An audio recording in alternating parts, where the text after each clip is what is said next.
tahun 2024 sangat mungkin gelanggang politik kita akan diisi pula jago-jago tua selain generasi muda yang seharusnya sudah tumbuh seperti Anies Baswedan, Ganjar, Ridwan Kamil, Khofifah Indar Parawansa, dan lain sebagainya, dan lain sebagainya.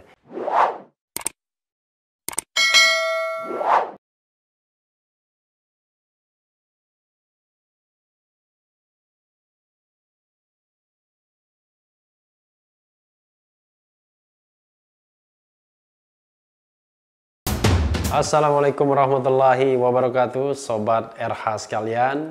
Jumpa lagi kita di channel yang keren ini, Keren Cadas. Nah, kita ingin uber sebuah berita. Beritanya sebenarnya sudah beberapa hari yang lalu, tetapi tentu tetap relevan ya. Soal Prabowo paling memuaskan. Ini hasil survei ASI soal kinerja menteri. Kenapa ini penting? Nanti kita kaitkan dengan 2024 ya. Jakarta, ini dirilis oleh Detik News, Detikcom ya. Jadi nggak main-main juga. Lembaga Arus Survei Indonesia dalam kurung ASI merilis hasil survei kepuasan masyarakat terhadap kinerja para menteri di Kabinet Jokowi Ma'ruf Amin. Hasilnya tertinggi 43,7% masyarakat puas dengan kinerja Menteri Pertahanan Prabowo Subianto.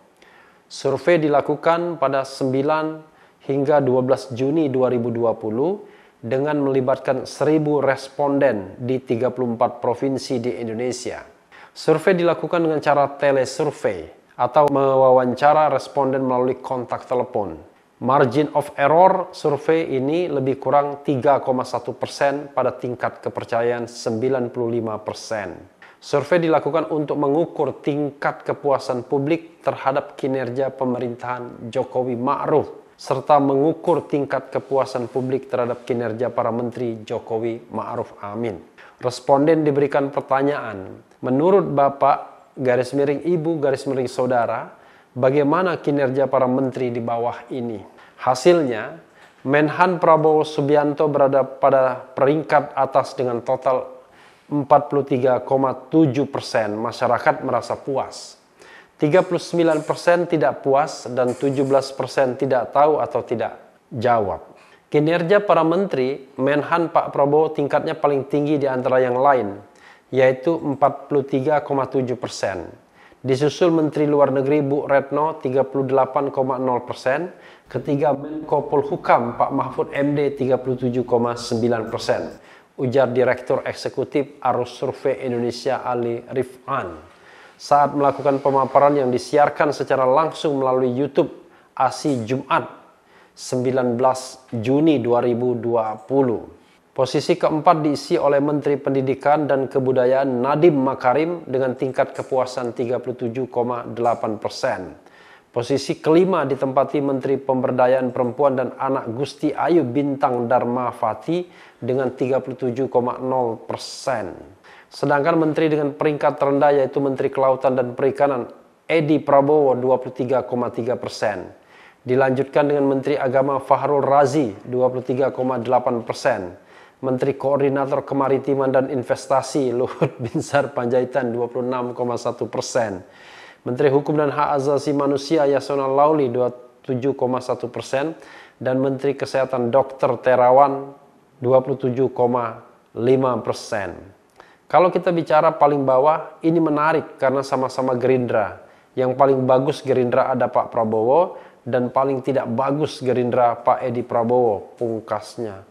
Luar biasa, sama-sama Prabowo, sama-sama Gerindra ya. Ya, itu tadi Sobat Era sekalian, berita yang baru saya bacakan dari Detikcom soal tingkat kepuasan menteri-menteri yang ada di Kabinet Jokowi. Prabowo paling tinggi nilainya, seolah-olah membenarkan sinyalemen atau pernyataan Fadlizon bahwa hanya ketika mengangkat Prabowo sebagai Menteri Pertahanan, kebijakan Jokowi yang bisa dia puji. Dan Prabowo paling tidak membuktikan bahwa dia menteri dengan tingkat kepuasan yang tertinggi.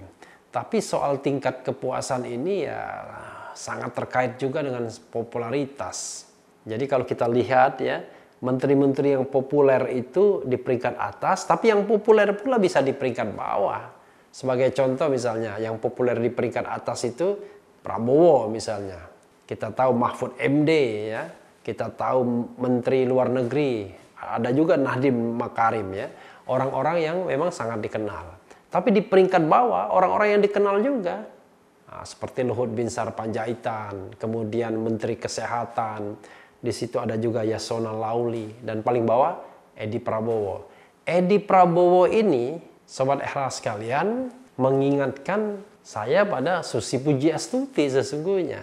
Kalau kita lihat, sesungguhnya Menteri Edi Prabowo barangkali dalam masa diambilnya survei ini bukan orang yang membuat berita-berita spektakuler sesungguhnya. Kalau dokter atau dokter terawan wajar saja.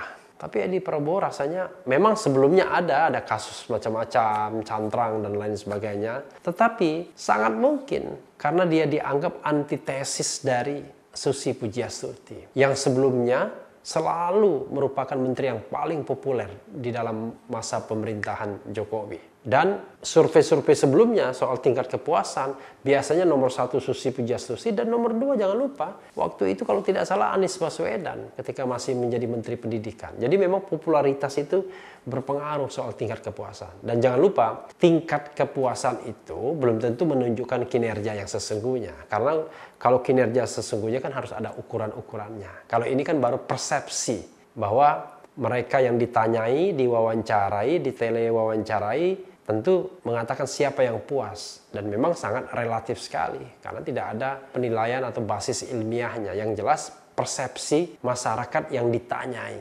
Padahal mereka yang ditanyai tentu belum tentu juga berkaitan langsung dengan menteri yang bersangkutan. Misalnya ada kebijakan menteri yang langsung berdampak pada yang bersangkutan, belum tentu juga. Jadi bisa jadi karena popularitas Prabowo yang tinggi, ya wajar saja di calon presiden dengan keterpilihan 40%-an ya. Jadi wajar saja kalau kemudian yang bersangkutan juga memiliki pengaruh, dikenal masyarakat luas, ada pengikut dan lain sebagainya ya.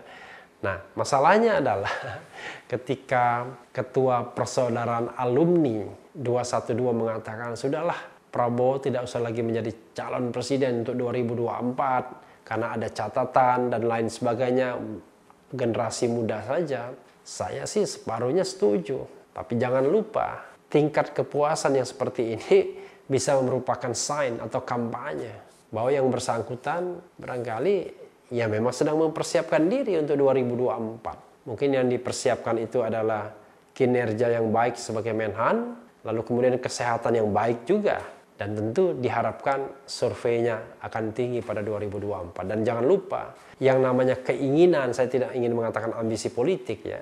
Keinginan politik itu ya tanpa mengenal usia. Ketika saya wawancara dengan Rizal Ramli, ya dia pun mengatakan tokoh-tokoh di dunia ini pun banyak yang sudah berusia ya. Sebagai contoh Donald Trump misalnya, 74 tahun ini.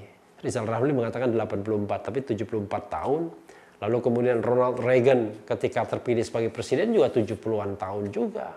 Lalu kemudian Mahathir Mohamad yang lebih gila lagi 90 tahun.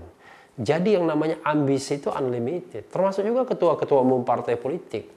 Awalnya kita tahu kan, Partai Nasdem misalnya, bukan Surya Paloh ketua umumnya. Tapi tiba-tiba Surya Paloh dari Dewan Pembina turun menjadi ketua umum. Gerindra, bukan Prabowo tapi turun sebagai ketua umum. Megawati tidak tergantikan sebagai ketua umum. Nah ini menunjukkan sebenarnya bahwa lifetime di politik itu makin panjang. Ambisi itu atau keinginan untuk berpolitik itu unlimited time sudah. Jadi tidak ada orang usia 60, 70, 80 tahun ingin istirahat. Amin Rais saja misalnya sampai saat ini masih punya keinginan untuk membentuk partai baru walaupun mengatakan tidak akan menjadi ketuanya. Tapi mulai kasak-kusuk juga untuk membuat partai baru selain Partai Amanat Nasional. Nah ini menunjukkan bahwa tahun 2024 sangat mungkin gelanggang politik kita akan diisi pula jago-jago tua selain generasi muda yang seharusnya sudah tumbuh seperti Anies Baswedan, Ganjar, Ridwan Kamil, Khofifah Indar Parawansa, dan lain sebagainya, dan lain sebagainya. Nah yang penting Sobat Era sekalian, yang penting adalah politik harus terbuka. Buanglah presidensial threshold itu. jadikan dia 0.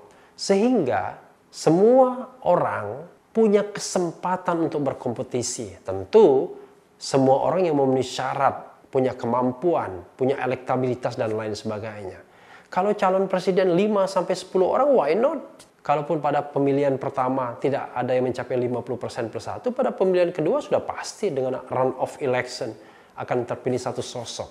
Kalau sosok tersebut memang harus sosok tua juga, ya apa boleh buat. Rupanya pemilih lebih menghargai maturity daripada bintang baru misalnya. Tapi yang tidak boleh itu, yang haram hukumnya dalam politik seharusnya adalah melok kandidasi. Jadi nominasi itu hanya 2 saja. Karena partai-partai politik dibeli oleh kartel politik dan cukong politik yang seperti yang saya sering katakan. Lalu kartel besar menyorongkan satu calon, kartel kecil juga satu calon. Dan itu bukan calon-calon terbaik misalnya, tapi calon yang dipaksakan untuk dipilih. Padahal demokrasi yang sehat dan demokrasi yang baik adalah kalau dia memberikan kesempatan kepada orang-orang yang memang mampu untuk menjadi calon pemimpin dalam sebuah kompetisi yang fair. Itu saja sobat RH sekalian, cerita tentang kinerja menteri dan dikaitkan dengan 2024 mendatang. Ya, siapa saja boleh berambisi, siapa saja boleh menginginkan satu jabatan. Yang paling penting dia amanah. Dan tetap di channel ini. Karena di channel ini Anda akan dirayu, ditipu, dibaperin, dicecar, diuber pula di jalur khusus. Karena channel ini adalah channel yang memeras, mengancam, dan membenci. Jangan lupa subscribe, like, comment, and share. Yeah.